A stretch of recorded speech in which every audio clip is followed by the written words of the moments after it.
E aí galera, tudo bem com vocês? Bom dia a todos e todas.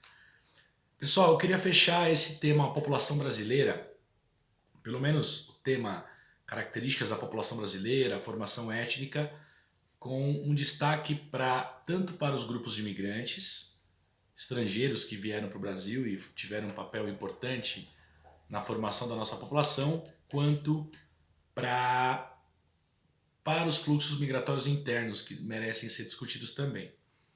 Então, quando eu apresentei os principais grupos étnicos que contribuíram para a formação da nossa população, eu criei ali um subgrupo dos brancos, então, reunindo todos os europeus, portugueses, espanhóis, italianos, alemães, que vieram para o Brasil.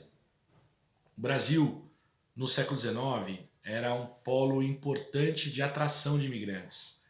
E aí é fundamental a gente entender o contexto que isso aconteceu. O contexto que isso aconteceu é o contexto do fim do tráfico negreiro, é o contexto da limitação do mercado de escravos e da pressão europeia que nós conversamos na aula passada para que o Brasil abolisse a escravidão. Havia entre os produtores rurais brasileiros uma ideia que se disseminava, baseada única e exclusivamente em todo o preconceito que residia, em toda a visão negativa que se tinha em relação à população dos descendentes africanos, dos negros no Brasil, uma ideia de que o Brasil, para evoluir, ele precisaria de uma força de trabalho europeia. Então, nós não seríamos um país moderno e rico se nós tivéssemos como nossa força de trabalho assalariada os negros. Então, essa era a visão dos fazendeiros da época. E, além disso, havia uma ideia entre algumas figuras, tanto figuras do poder político, quanto figuras, uma certa intelectualidade brasileira, não toda ela naturalmente, uma ideia de que para que nós evoluíssemos enquanto sociedade, nós precisaríamos branquear a população brasileira. O branqueamento, diriam eles, da raça, certo? Então, entendamos aí esse raça entre aspas, ele seria um dos fatores necessários para a nossa evolução. Então, a vinda de imigrantes e muitas vezes o patrocínio dessa vinda por parte do governo brasileiro da época, ele tinha esse papel, esse caráter, de tanto branquear a população brasileira para estimular o nosso desenvolvimento, para a gente melhorar e evoluir enquanto sociedade, essa era a visão, e quanto para a gente criar uma força de trabalho que estaria mais, talvez, apta para o trabalho assalariado, o que é uma grande falácia, o que é uma grande mentira na prática. O que não se aceitava era a presença dos negros como trabalho assalariado, como trabalhador livre. Não se aceitava e não se praticava, não se convivia. Não havia direitos iguais, não havia direito reconhecido para os negros eram subcidadãos, viviam à margem. A ideia de viver à margem é não integrados, como nós falamos nas aulas anteriores. Então esse é o cenário que a população negra vive. Mas na prática houve um patrocínio, um investimento alto na vinda de imigrantes europeus para que nós tivéssemos uma força de trabalho assalariada europeia, branca europeia. E aí, a partir daí, o Brasil passa a ser um polo de atração. Final do século XIX até segunda metade do século XIX até o final, comecinho do século XX, nós recebemos muitos imigrantes ainda. Esse cenário vai mudar radicalmente nos últimos anos. Olhando para o cenário, para os fluxos migratórios no mundo todo, ao longo da história, a Europa cedeu muitos imigrantes para o mundo todo. Estados Unidos, para toda a América, Estados Unidos, Brasil, países da América Central, países da Ásia. Então, talvez a Europa tenha sido o continente que mais contribuiu para o povoamento, a distribuição populacional mundo afora. Porém, no final do século XX, nós temos uma mudança. O fluxo migratório passa a ser dos países subdesenvolvidos para os países desenvolvidos. Então, o fluxo migratório da América do Sul e central para a América do Norte cresce. O fluxo migratório do sudeste da Ásia para o leste da Ásia, para o Japão principalmente, ele cresce.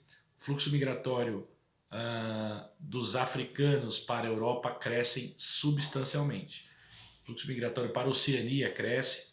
Então a gente começa a perceber a perspectiva que trazia os italianos para o Brasil, por exemplo, no século XIX, era a ideia de fazer a América, era a ideia de uma terra inexplorada, um local para fazer a vida, para ficar rico.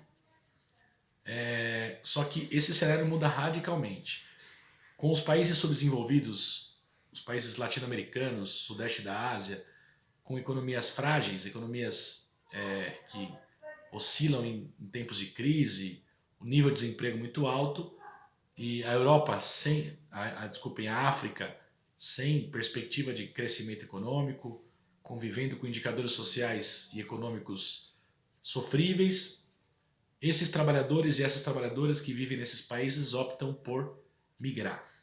Então a gente tem um aumento do fluxo migratório ao longo do final da segunda metade do século XX, de países pobres para países ricos.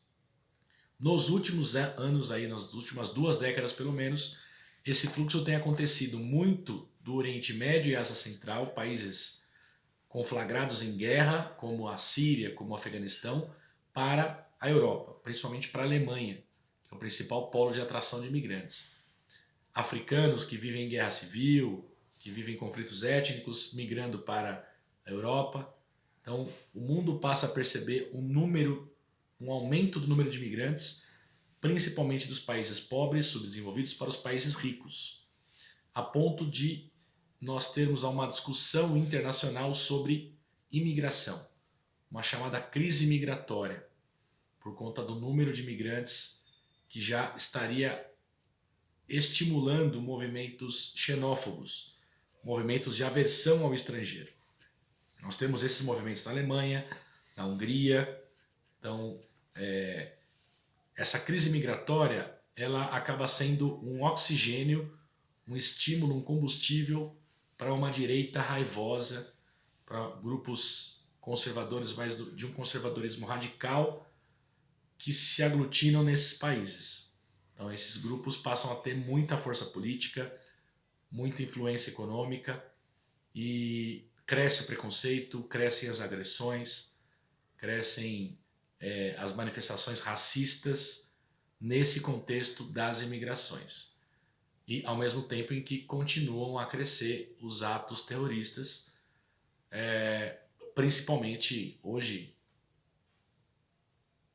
liderados pelo chamado Estado Islâmico, o ISIS. A gente vai falar um pouco sobre isso mais para frente.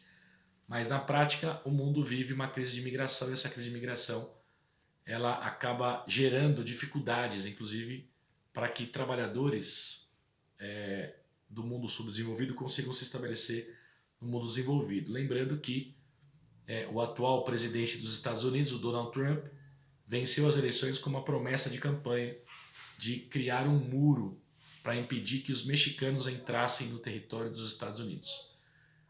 Então, para mostrar o quanto esse tema ele é relevante, extremamente relevante.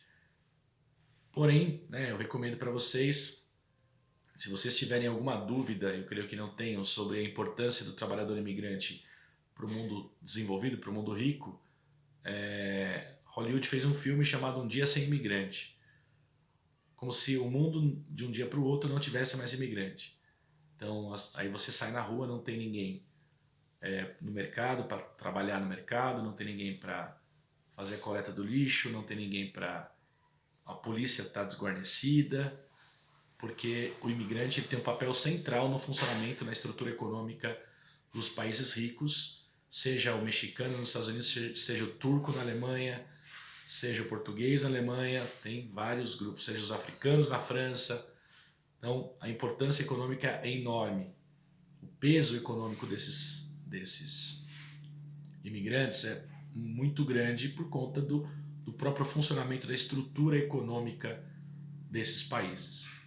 Então o mundo convive com essa situação de depender dos imigrantes, mas muitas vezes não aceitar.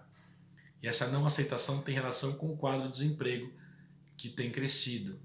nos países também. A gente vive uma situação do chamado desemprego estrutural. A estrutura produtiva se alterou e as pessoas estão tendo menos oportunidade de trabalho. Então, isso acontece no mundo todo, mesmo no país pobre quanto no país rico.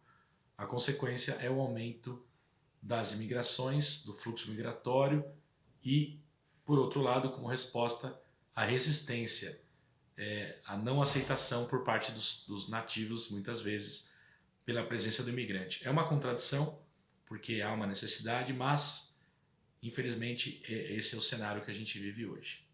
Bom, semana que vem a gente volta para esse tema. Um grande abraço. Tchau, tchau.